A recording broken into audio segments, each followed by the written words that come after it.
Have you ever noticed someone who apologizes for absolutely everything? They say sorry for taking up space, sorry for speaking, sorry for existing. You might think they're just being polite. But what if I told you there's actual neuroscience behind this behavior, and it's far darker than you realize? Today, we're dissecting the psychology of chronic apologizers, and the research we're about to explore reveals something deeply disturbing about how the human mind can be programmed to self-destruct. Let me start with a study that should make you uncomfortable. In 2010, researchers at the University of Waterloo published findings in the journal Psychological Science that found women apologize significantly more than men, not because they're more polite, but because they have a lower threshold for what they perceive as offensive behavior. But here's what that study didn't tell you. Chronic apologizers aren't operating from politeness at all. They're operating from fear. And that fear has been hardwired into their neural pathways through years of psychological conditioning. Before we dive deeper, I need you to understand something fundamental about how apologies work in the brain. When you apologize, you're activating several key brain regions simultaneously. The anterior cingulate cortex lights up, which is involved in error detection and conflict monitoring. Your insula activates, processing the emotional discomfort of having done something wrong. And your prefrontal cortex engages in the social calculation of how to repair the perceived transgression. This is normal human behavior. But in chronic apologizers, this system has gone haywire. A 2015 study published in Frontiers in Psychology examined what they called excessive interpersonal guilt, which is essentially the psychological foundation of chronic apologizing. The researchers found that people who apologize excessively show hyperactivity in the anterior cingulate cortex, meaning their brain's error detection system is constantly firing, perceiving threats and mistakes where none exist. It's like having a smoke detector that goes off every time you breathe. Their brain is literally seeing danger in normal social interactions. But why does this happen? How does someone's brain get rewired to perceive their very existence as something to apologize for? The answer takes us into some of the darkest territory in developmental psychology, and it starts in childhood. Research published in the Journal of Child Psychology and Psychiatry in 2018 tracked children over a 10-year period and found a direct correlation between early experiences of invalidation and later patterns of excessive apologizing. When children grow up in environments where their needs are consistently dismissed, where their emotions are punished, or where they're blamed for things beyond their control, their developing brain makes a survival calculation. Here's what happens neurologically. The child's brain is trying to predict danger and avoid punishment. Every time they express a need or take up space and receive a negative response, their amygdala, the brain's fear center, tags that behavior as dangerous. Over hundreds or thousands of repetitions, the prefrontal cortex develops what neuroscientists call a prediction model. The model says, expressing yourself equals danger, therefore apologize preemptively to minimize threat. This isn't a conscious decision. This is deep learning happening at the neural level.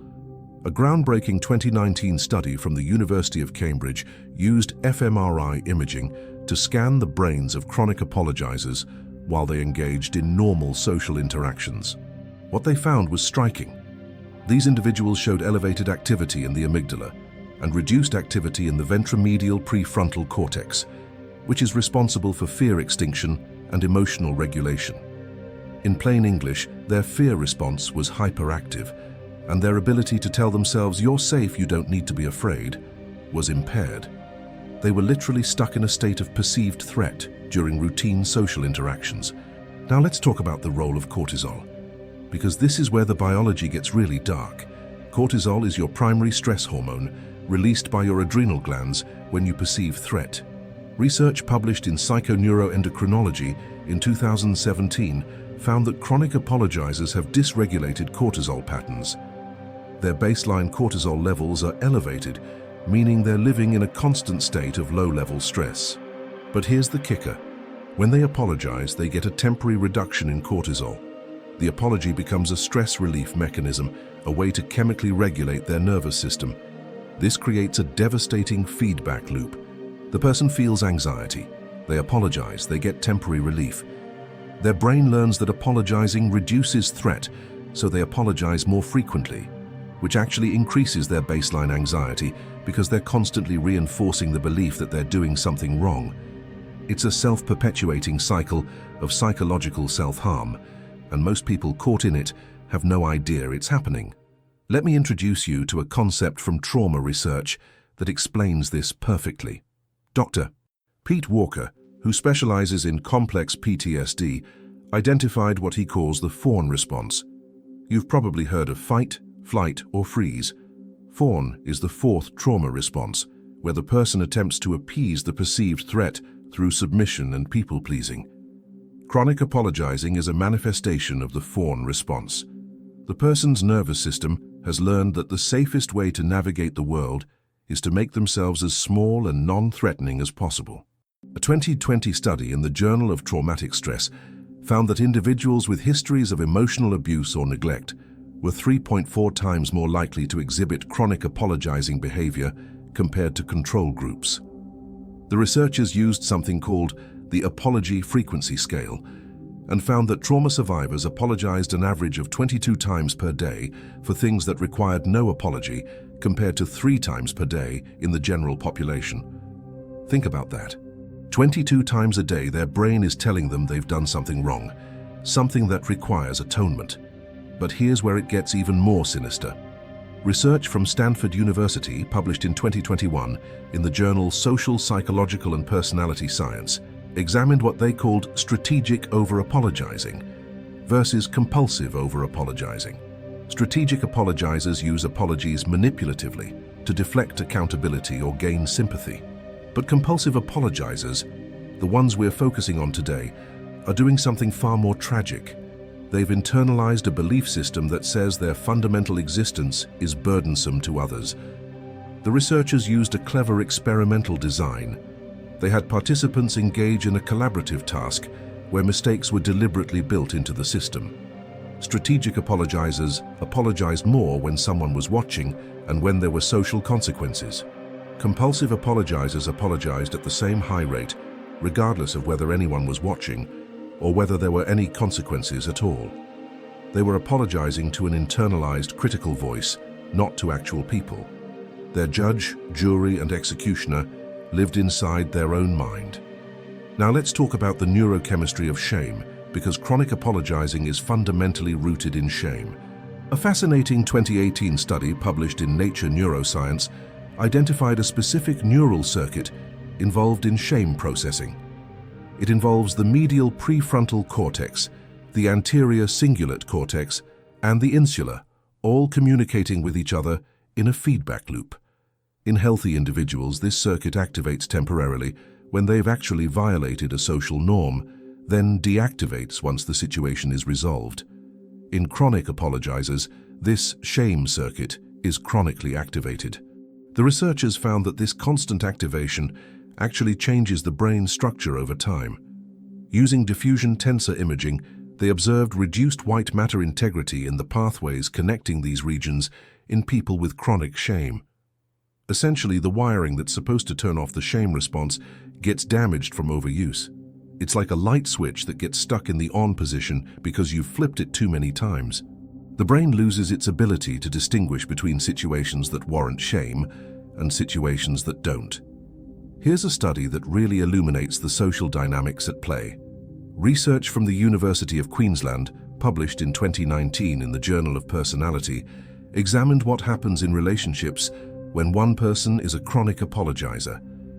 They found that chronic apologizers paradoxically create more conflict and dissatisfaction in their relationships, not less. Their partners reported feeling frustrated, manipulated, and unable to have genuine conflict resolution because the chronic apologizer would immediately capitulate and apologize, preventing actual issues from being addressed. The study identified what they called apology fatigue, where the apologies lose all meaning through repetition. When someone apologizes for everything, they apologize for nothing. The words become empty, a reflexive noise rather than genuine acknowledgement. This creates a strange dynamic where the chronic apologizer feels like they're constantly trying to maintain peace, but they're actually preventing authentic connection by never allowing anyone to see their real thoughts or feelings. There's also neurological research on what's called self-other distinction, published in Social, Cognitive and Affective Neuroscience in 2020. The researchers found that chronic apologizers have blurred boundaries between their own mental states and others' mental states. They over-attribute negative emotions in others to their own actions. If someone seems upset, the chronic apologizer's brain automatically assumes they're the cause, even with no evidence. This is mediated by hyperactivity in the temporoparietal junction, a brain region involved in perspective-taking and theory of mind. The study used a clever paradigm, where participants watched videos of people with various emotional expressions, some directed at the camera and some not. Chronic apologizers showed equal self-blame, regardless of whether the emotion was directed at them. Their brain had lost the ability to accurately assess whether they were actually responsible for someone else's emotional state. They'd become responsible for everything, accountable for the entire emotional atmosphere around them. Now let's examine the role of attachment theory in chronic apologizing, because this is where developmental psychology and neuroscience converge beautifully. A longitudinal study published in Developmental Psychology in 2021 followed individuals from infancy through adulthood, assessing their attachment styles and later apologizing behavior. The findings were stark. Individuals classified as having anxious attachment in infancy showed significantly higher rates of chronic apologizing in adulthood. Here's why this matters. Anxious attachment develops when caregivers are inconsistently responsive. The child never knows if their needs will be met, so they become hypervigilant to any sign of disapproval or withdrawal. Their nervous system learns to be in a constant state of alert, always monitoring for threats to the attachment bond. Apologizing becomes a way to preemptively repair ruptures that haven't even happened yet. It's a desperate attempt to maintain connection with people who feel perpetually on the verge of leaving. The neuroscience backs this up. Research using fMRI imaging, published in Attachment and Human Development in 2019, found that anxiously attached individuals show heightened activation in the anterior cingulate cortex and the amygdala when viewing images of disapproving faces compared to neutral or approving faces. Their brain is hypertuned to detect rejection, and that detection triggers the apologizing cascade. They're not apologizing for what they did. They're apologizing for the rejection they're anticipating. There's also compelling research on the role of rumination in maintaining chronic apologizing behavior. A 2020 study in the Journal of Anxiety Disorders found that chronic apologizers spend significantly more time ruminating about past social interactions, replaying them over and over, finding new things to feel guilty about. The researchers used experience sampling methodology, pinging participants throughout the day and asking what they were thinking about. Chronic apologizers spent an average of 4.7 hours per day ruminating about social interactions, compared to 1.2 hours in control participants. This constant rumination serves a function. It's the brain's attempt to predict and prevent future social threats by obsessively analyzing past interactions, but it backfires spectacularly. The rumination strengthens the neural pathways associated with social threat, making the person more, not less, sensitive to perceived rejection. It's like training yourself to be better at feeling bad.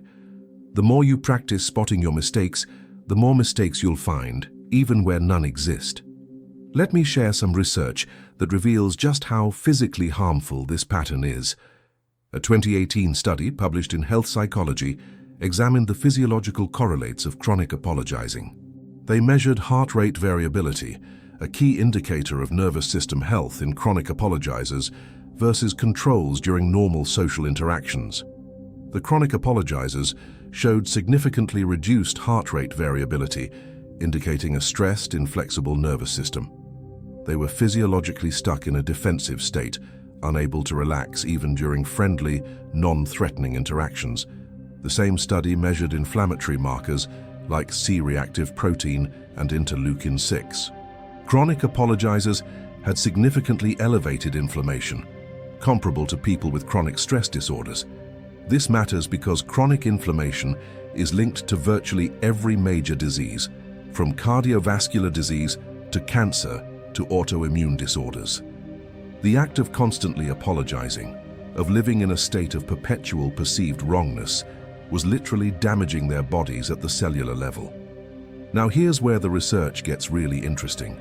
A 2021 study in cognitive therapy and research examined whether chronic apologizers actually make more mistakes than other people, or whether they just perceive more mistakes. The researchers had participants complete a series of tasks while being observed, and independent raters coded actual errors versus perceived errors. The findings were striking.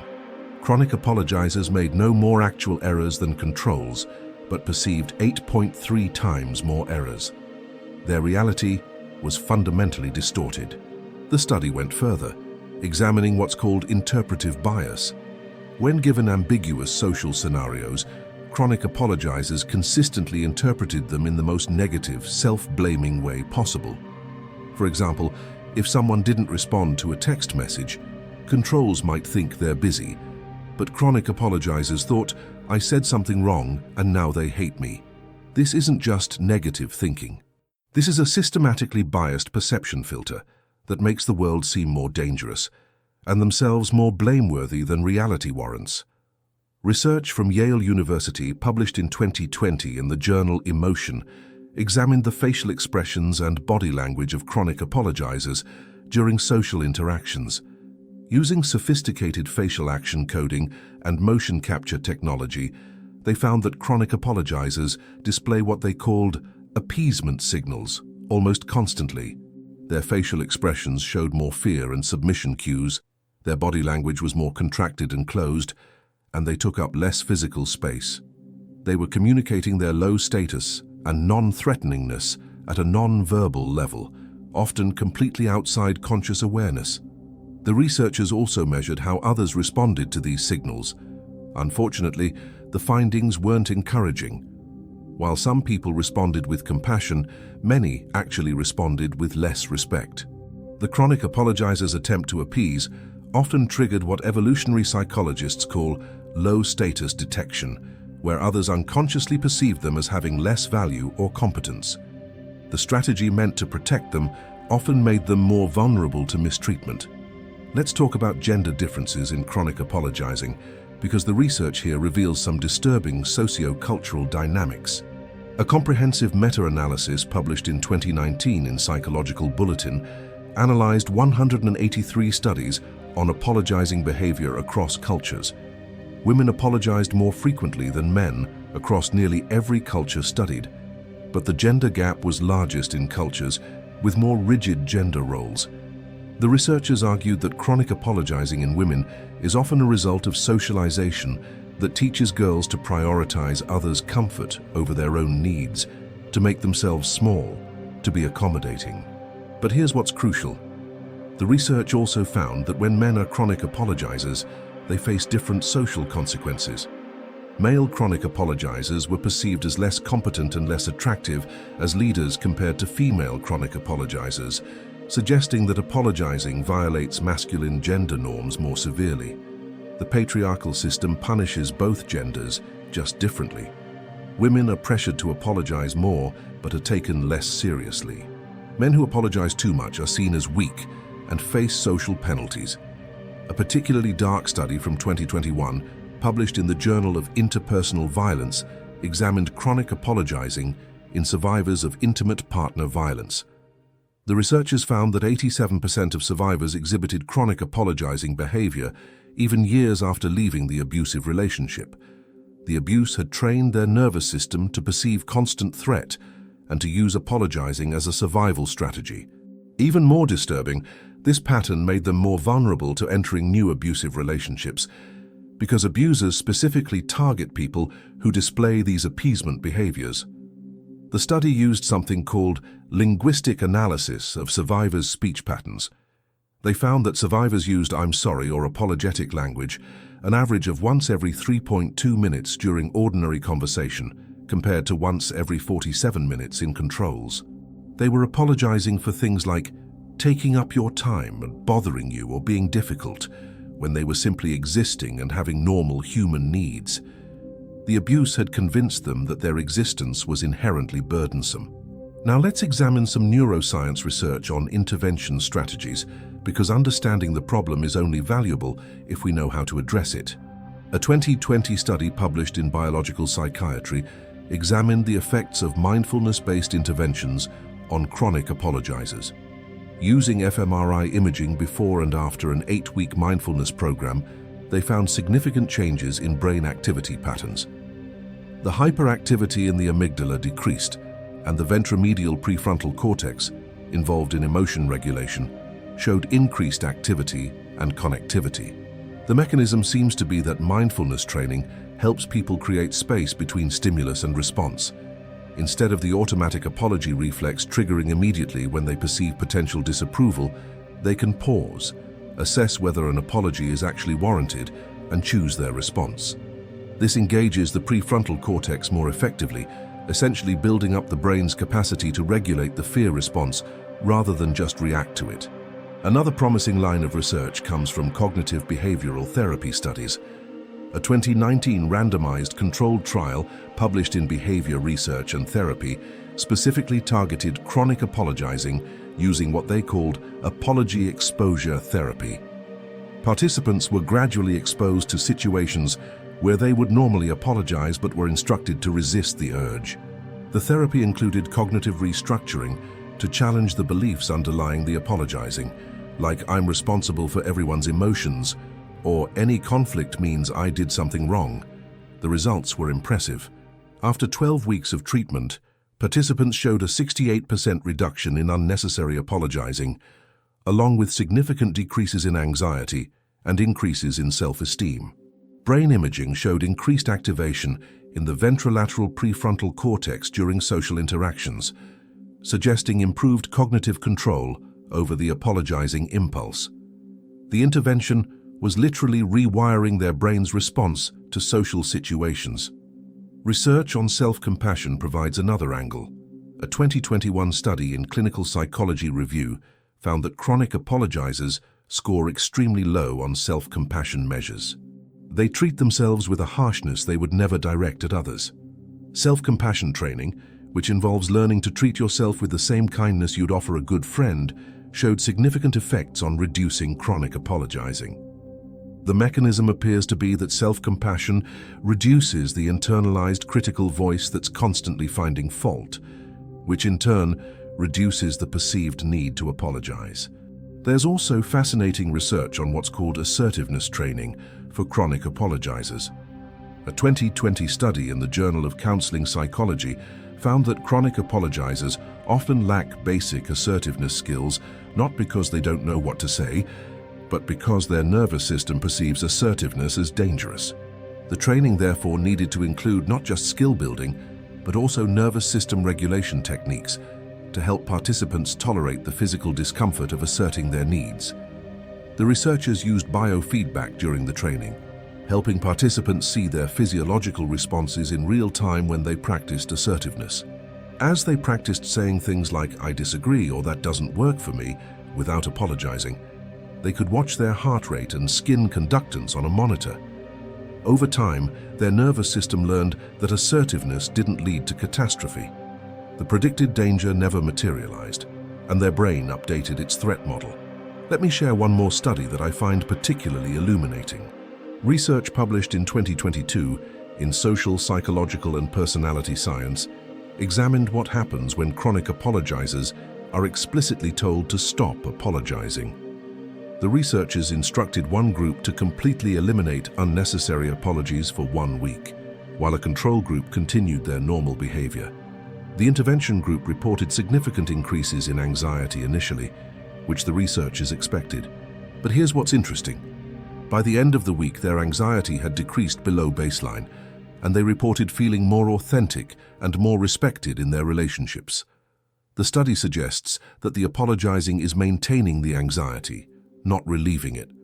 When people stopped feeding the cycle, the anxiety eventually decreased on its own. It's like exposure therapy for social anxiety. The feared consequence of not apologizing, that people would be angry or rejecting, rarely materialized. And when the brain learned that it was safe to exist without constant apologizing, it began to relax. But let's be clear about something important. This research isn't saying that apologizing is bad.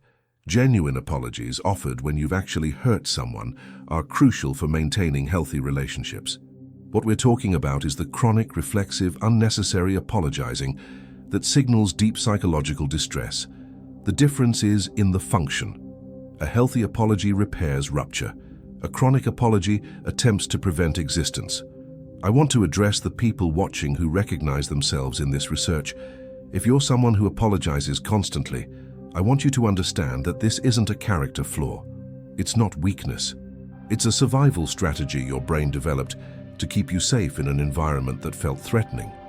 The problem is that the strategy worked in the past, but is now hurting you in the present. Your brain hasn't updated its threat model to match your current reality. The research shows that change is possible, but it requires two things.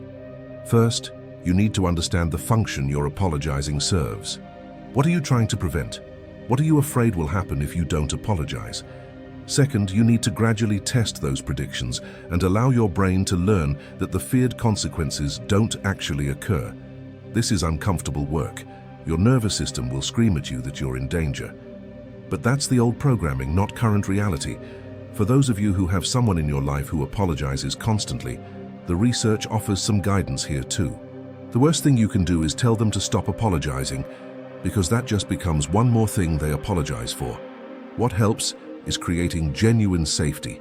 That means being predictable, being clear about your expectations, not punishing them for taking up space or having needs, and explicitly contradicting their negative self-beliefs when you see them emerge. One study found that a simple intervention, where partners of chronic apologizers regularly offered unprompted positive affirmations like, "I'm glad you're here," or "You're not bothering me," significantly reduced apologizing frequency over time. The chronic apologizer's brain needed repeated evidence that they weren't a burden, that their existence was welcome. Over hundreds of repetitions, the brain's threat model began to update. Let me leave you with this final piece of research that brings everything together. A 2022 longitudinal study published in Psychological Science followed chronic apologizers over 5 years, tracking their mental health, physical health, relationship quality, and career outcomes. The findings paint a sobering picture. Chronic apologizers had significantly higher rates of depression, anxiety disorders, and physical health problems. They earned less money, were passed over for promotions more frequently, and reported lower relationship satisfaction. But here's the critical finding. Those who received treatment and successfully reduced their chronic apologizing showed dramatic improvements across all these domains. Within 2 years of treatment, their health outcomes, career trajectories, and relationship satisfaction were indistinguishable from controls. The pattern wasn't destiny. The brain could be rewired. The nervous system could learn safety. The apologizing could stop. The science is clear. Chronic apologizing isn't politeness. It's a symptom of a nervous system stuck in threat mode, a brain that's learned to perceive its own existence as problematic, a survival strategy that's outlived its usefulness and become a prison. But the research also shows that this prison has a key. Understanding the neuroscience and psychology behind the behavior is the first step. The next step is having the courage to test whether the dangers your brain predicts are still real, or whether they're ghosts from a past you're no longer living in.